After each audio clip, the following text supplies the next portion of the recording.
Le problème du témoignage en milieu hospitalier public, en vertu de la charte du patient hospitalisé qui interdit tout prosélytisme religieux.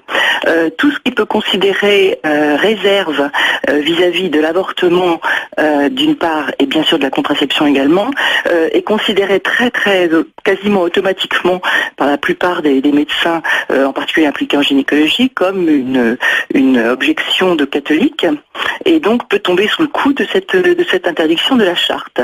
Je pense que c'est un problème important. Ce qui est propagé comme documentation ne va bien sûr que dans un seul sens, qui est celui de l'avortement considéré malheureusement comme un droit quasiment opposable, et de tout ce qui l'accompagne. Malgré les propos de la Haute Autorité de Santé qui recommande que toute femme soit informée, par exemple, en matière de contraception, entre guillemets, des méthodes naturelles d'observation, évidemment, alors, on va abréger la question parce que on a peu de temps. Voilà, donc votre question, simplement la question de l'interdiction du prosélytisme en milieu hospitalier. Oui, la question, c'est la question justement de l'objection. L'objection de conscience qui a été inclue dans la loi Veil et qui est inclue d'ailleurs simplement dans notre Constitution. C'est-à-dire qu'il y a des valeurs morales au nom desquelles, effectivement, on peut s'opposer à participer à un acte particulier. On sait bien qu'aujourd'hui, c'est extrêmement difficile de le faire valoir. Pour les médecins, c'est déjà pas évident, mais c'est encore plus difficile pour les étudiants en médecine, pour les infirmières et pour les sages-femmes.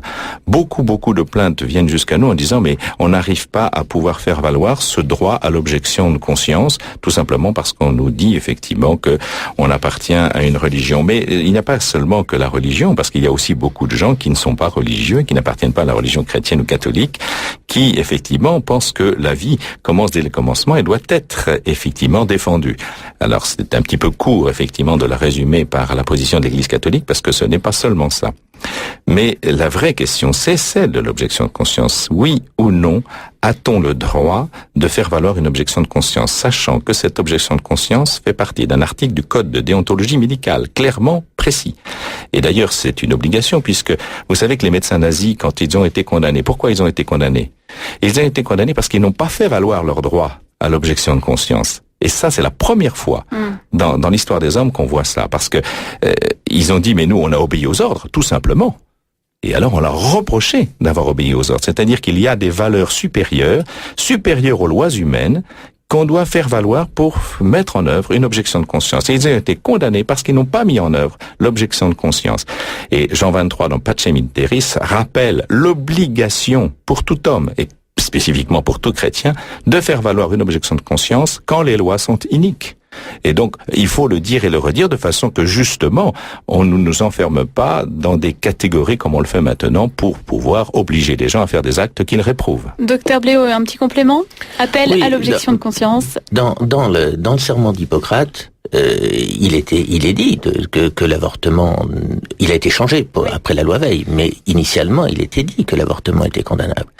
En fait, dans le système que l'on a pris avec la loi Veil, naturellement on ne fait pas d'avortement. C'est-à-dire que, à la limite, ceux qui sont dans une situation exceptionnelle, ce ne sont pas les médecins qui ne font pas d'avortement. Ce sont les médecins qui en font. Et en ce sens, la loi Veil a retourné la morale en catégorisant comme une exception les médecins qui ne font pas d'avortement, alors que le naturel du médecin, c'est de soigner ses patients, c'est de sauver des vies. Le traitement d'une vie n'est jamais de la supprimer. Voilà Hélène, j'espère qu'on a répondu à votre question. Malheureusement, cette question nécessiterait peut-être une émission à part entière. On y reviendra sans doute, on a plusieurs mois d'états généraux, on aura le temps de parler de toutes ces questions. Merci beaucoup de votre appel, de votre question. Nous rejoignons Clémence Houdaille, bonjour.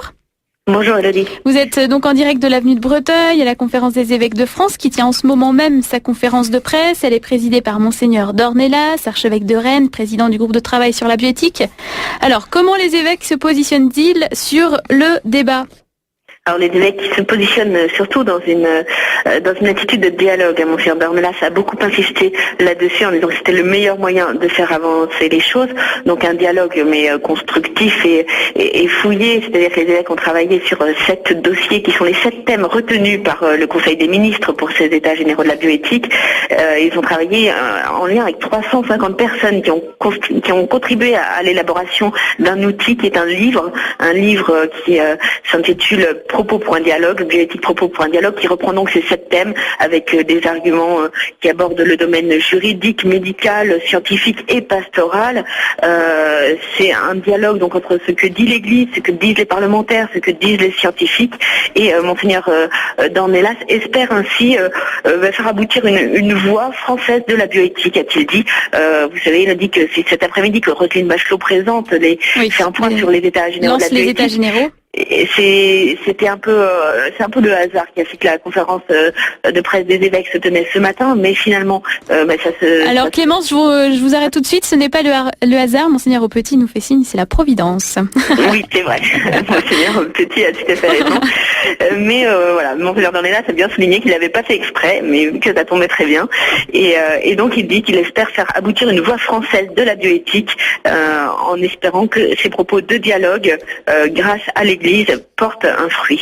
Très bien, merci beaucoup. Puis on reviendra bien sûr demain dans le journal régional sur cette conférence de presse. Merci beaucoup Clémence.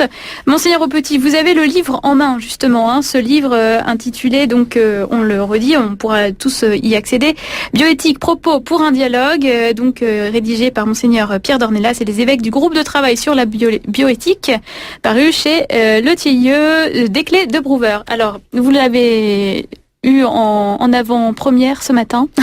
Vous avez eu le temps de le lire rapidement avant cette émission? J'ai parcouru rapidement, effectivement, mais surtout la question de l'embryon, puisque nous allions parler de l'embryon ce matin, donc il fallait quand même que je regarde ça vite fait. Non, la question c'est que ça aborde, mais je le savais déjà, puisque les fiches avaient déjà été données, les fiches qui ont été rédigées pour les évêques pour entrer en dialogue avec les parlementaires avaient déjà été rédigées. Mais ce livre-là est pour le grand public, et ça, c'est donc plus pour les parlementaires, et je crois, pour l'avoir parcouru, qu'il est assez accessible. C'est-à-dire, beaucoup de gens pensent que ces problèmes-là les dépassent totalement, alors que les enjeux sont des enjeux humains. On est en train de fabriquer l'humanité de demain, et donc ça concerne tout le monde.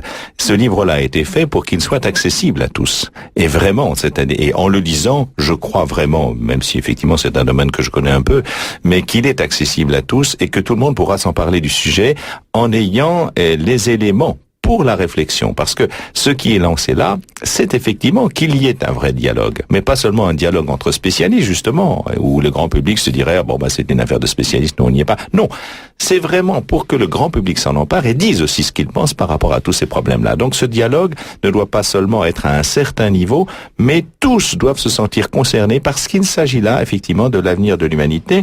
Il s'agit bien, effectivement, tout est passé en vue, de l'indisponibilité du corps humain, à l'assistance à la procréation, à la législation sur la maternité pour autrui, la médecine prédictive, les tests génétiques, le diagnostic prénatal dont on a parlé tout à l'heure. Ce sont des choses qui nous disent comment on voit l'être humain, comment l'être humain sera protégé dans l'avenir. Il s'agit vraiment d'un enjeu majeur et il faut que tout le monde s'en empare. Alors, il faut que tout le monde s'en empare. En même temps, on a souvent le sentiment que la loi, finalement, c'est un rouleau compresseur. En quoi est-ce que ces états généraux vont-ils être réellement à l'écoute de la parole de chacun? Henri Bléau. Je pense que c'est très important que l'État, justement, fasse un débat public.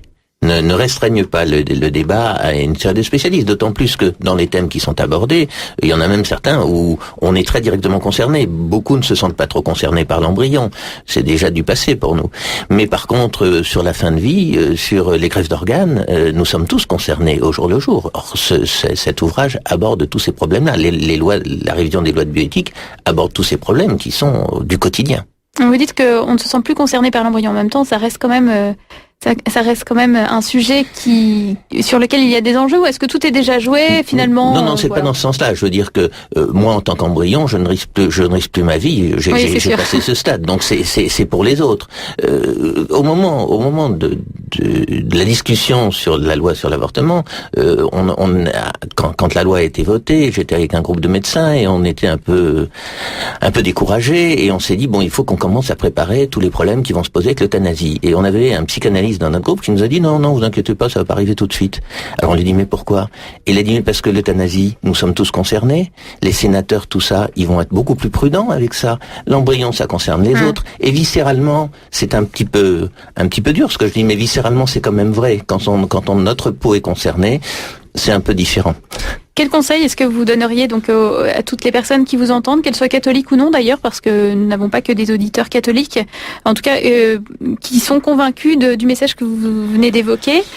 Quel conseil pour pouvoir être entendus et leur parole va-t-elle être efficace ? Mais je crois qu'il va y avoir un blog de créer sur la